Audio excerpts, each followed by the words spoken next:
Nice and decent people. It is just so amazing how a lot of the Caribbean leaders just abandoned Venezuela at a time when Venezuela needed them the most. At a time when their friend Venezuela needed them the most.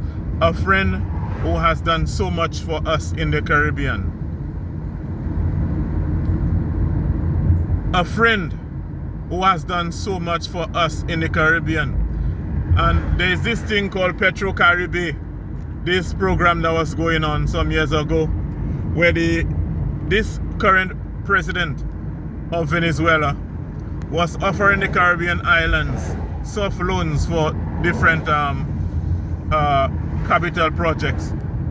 In my neck of the woods, we had 2 bridges that were constructed from this program, and these bridges were very needed, necessary bridges, because untold damage was being done during the time of floods. If you can recall the Hurricane Thomas, when there was this massive flooding everywhere, in that area there, Palm Valley was flooded.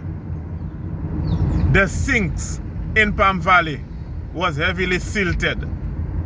The river went through there and the silt was in the sinks. My father's shop all the way by the road was flooded. Untold damage was done. From the time this bridge was constructed, there have never been any flooding. From the time this bridge was constructed under that Caricom project, there have never been any flooding. And this project was open to many Caribbean countries. And now, the president of Venezuela is under threat. His country is being under threat of invasion. His country now is under siege. Not because he did anything wrong, but because a superpower is posturing to steal the national resources.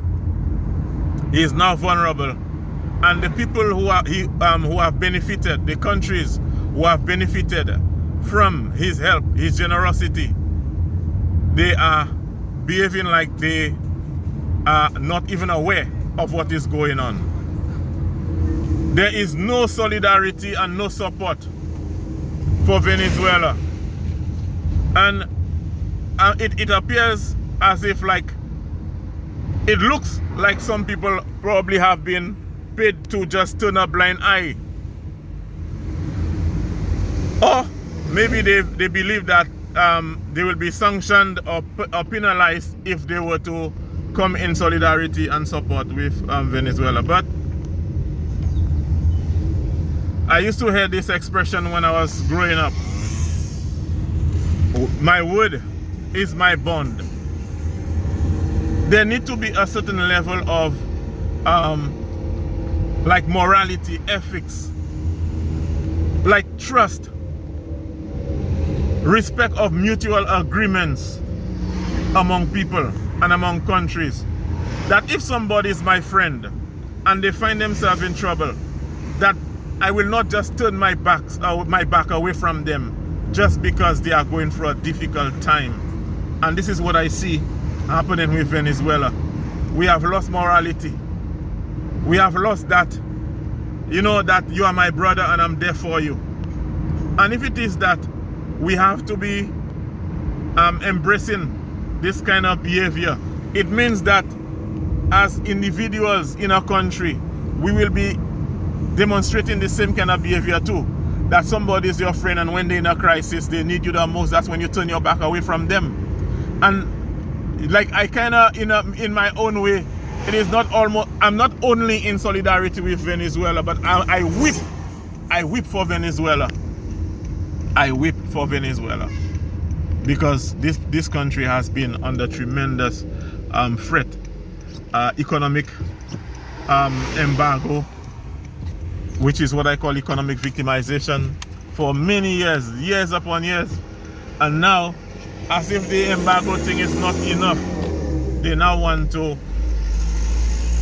turn around and possess the resources of his country, essentially owning his country. And what I think is happening, what I see happening too, is that it looks like a lot of leaders nowadays. You're